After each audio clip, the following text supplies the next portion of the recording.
A conclave turns into a battleground of scandals, politics, and clashing agendas. And in the center, we have Lawrence, right? He's stuck in the middle, standing out as the only one trying to live like Christ. He's doubting in himself, he is grieving, but he's refusing to cave. The factions are predictable. Tedesco is pushing a rigid tradition. Bellini is preaching progress. And over it all, like out on the meta level of this movie, we have sort of this ghost of Pope Francis lingering, fighting the same battles he's been dealing with since day one. And then at the end, we've got this special thing that breaks in, not just the bomb, but this special concept that breaks into the story, which is why I actually love this movie. There's a lot in it, obviously, and we can't get into everything. What I want to talk about is the meta level of why a story like this matters and why I was very surprised to like it. When I saw Bishop Barron's review to just run from this movie, and then I saw a ton of mediocre reviews from a whole lot of critics, I didn't expect anything really good. I was very surprised in watching it. I mean, first of all, it is gorgeous. It's beautiful. So I am a Catholic. So let's talk about some of the themes in this movie. Again, not everything, the more meta level stuff and why the story matters at all. So again, as first as you can see, it is gorgeous. The detail is beautiful. The filming, is it perfect? No. But the story is trying to communicate is something that is very powerful. So we're going to cover three things. Let's go briefly over the bickering sides, something more, something additional outside the box that breaks in, and then lastly, the definition of a good leader. First of all, this does feel like an outsider's view of the process. Somebody who is not fully, a committed practicing Catholic, right? It's got more of the sense of the movie Silence by Scorsese or Angels and Demons or The Two Popes that came out, I think, this past year. The storyteller seems less trying to ridicule, more trying to express a story that he can't fully grasp. So he realizes that there's something special here, but he can't get past the power politics and that mindset, even as he intuits that there is a deeper presence going on. So the bickering, the politicking, it doesn't surprise anybody, or it shouldn't. The figures are laughable. They're kind of taken from the last 10 years of clickbait and headlines. The two main ones are obvious, to me anyway. Tedesco and his dramatic flair in that red cape, his fundamentalist rigor, it's Cardinal Burke, and Bellini with his moderate views and so on is a riff on Father James Martin. But I was pleasantly surprised with how it ended. There's birds and turtles and sunlight and wind, and they're all standing in as symbols of supernatural involvement. It was the last thing that I expected, a note to something that exists outside of the box that we create for ourselves. Okay, part number one. So I did a 5-part series on the theme of rigidity, especially within the Catholic faith, with a good friend, Pedro Gabriel. The routine takeaway is this: the church never takes the easy path, the easy and obvious, the compulsive, the practical one, such as Tedesco demanding a return to bold definitions, fighting back against Islam and so on. And he quotes Pope Benedict XVI, but piecemeal, on how we have pandered to the left and we've lost our identity in the dictatorship of relativism and so on. So he's not all wrong, but he's not all right. And it's the wrong attitude for how the church positions herself in the world. But on the other side, we've then got Bellini, who is an American shoe-in for Father James Martin. He's seen as, or presented as, a level-headed progressive. But here's the thing, honestly, with this show, it's a very grade level. It feels like a high school play with its simplistic plot. From the outside, this kind of thing is the worst. This is supposed to be the holiest thing that we kind of have going on in, maybe the world, or at least in Western culture. And then this is the worst that they can expect is going on, jockeying for power and scandals and so on. Well, what is the story communicating? No one is immune from scandal, maybe. Okay, they're not wrong. This stuff goes on. Now, the ghost of someone who was obviously Pope Francis is running in the background. There's no surprise that he would perhaps distrust, and probably does, and to a degree, distrust the Curia and the hierarchy. They've been battling him since his election. He's been hard at work trying to create transparency, reform in things like the Vatican Bank.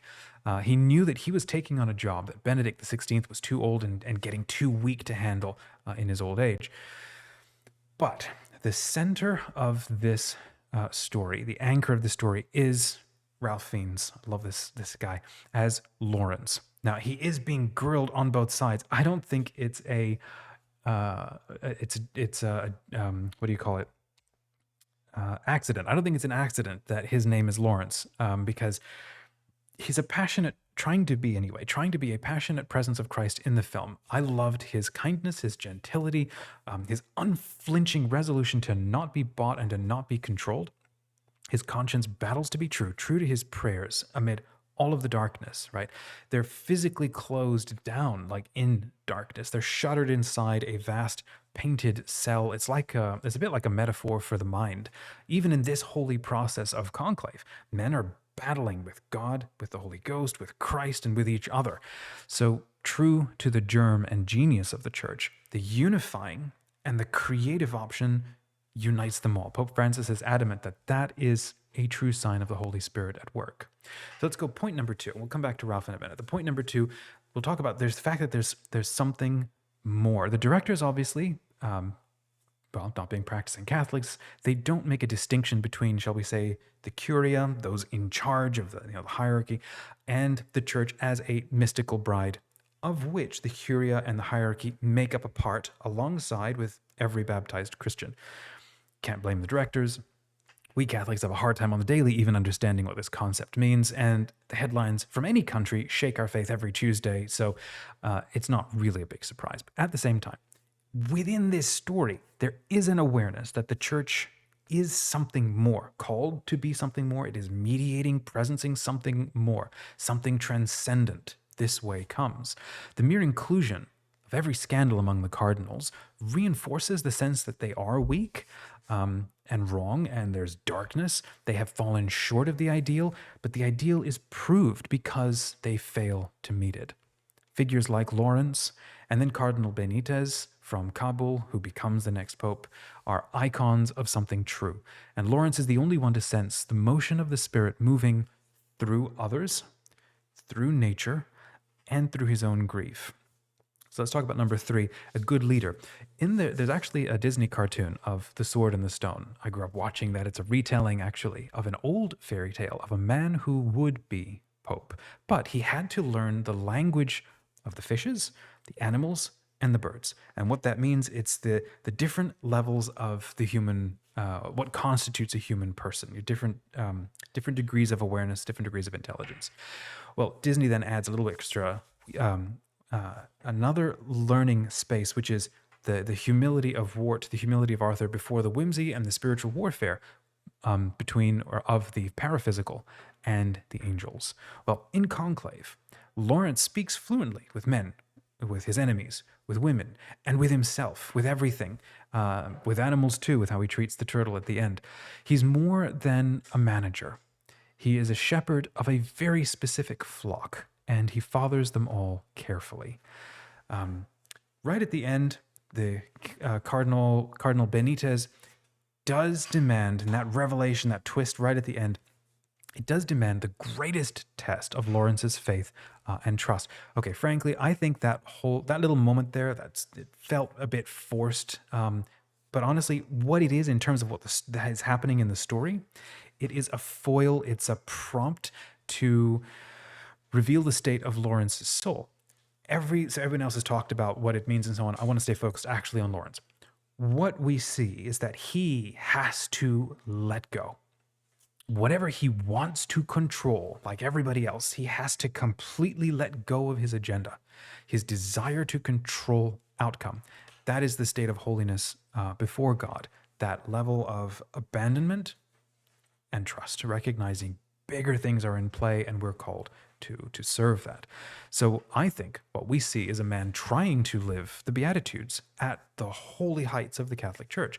There are moments, I think we're filming in the Sistine Chapel. It drives home the cognitive dissonance of the painted tapestries. I've served Mass in early morning granite chapels in Europe where the walls don't hold on to any heat and it is freezing. This chapel, the Sistine Chapel, it's like a rectangle of glittering granite. It's a sanctum of stone and painted marble. It's painted to have these hanging cloths, right? But they're not real. That, as I was watching, that just feels like a metaphor sometimes for like the comfort of the church, what the church offers. It says it's our mother, doesn't always land. Are we pretending? Is this thing even real? But there's a second part to this chapel, right? The vast walls feel like they are broken out and they're opened up into the panoply of reality outside time. The scene of the judgment, right? It watches them all. The weight and pressure of doing the right thing weighs on Lawrence's soul every time that he looks up and he casts his vote.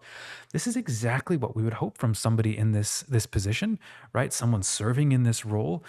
It's the jockeying and the ambition in this sanctum that fills us with the disgust that it should, because we expect more. So, whether or not this does happen is another question. The central point, I think, is who are you? What choices do you make when the world is against you and when you have to find the thinnest sliver of a space to get through the titanic forces that are grinding away at the world? I want to end here. I've got a quote from Pope Francis when he was visiting Congress. He says, "We know that no religion is immune from forms of individual delusion or ideological extremism. This means we must be especially attentive to every type of fundamentalism, whether it's religious or that of any other kind. A delicate balance is required to combat violence perpetrated in the name of religion, an ideology, or an economic system, while also safeguarding religious freedom, intellectual freedom, and individual freedoms." If you like this, I think you'll love a 3-part series I recorded with Pedro Gabriel, who's from Where Peter Is. It's over on my Smart Catholics channel. You can check the link in the description, or it'll be here on screen. It's on his latest book, Rigidity, and why Pope Francis seems to be targeting traditionalist Catholics. Is he, or is he actually going after fundamentalism on all sides of the aisle? In this story, in Conclave, I see Lawrence as a good Samaritan, sickened at the trading inside the holiest walls of the temple. That's a person I think I would aspire to be. However clumsily we're formulating all of our morals, we're seeking to be true.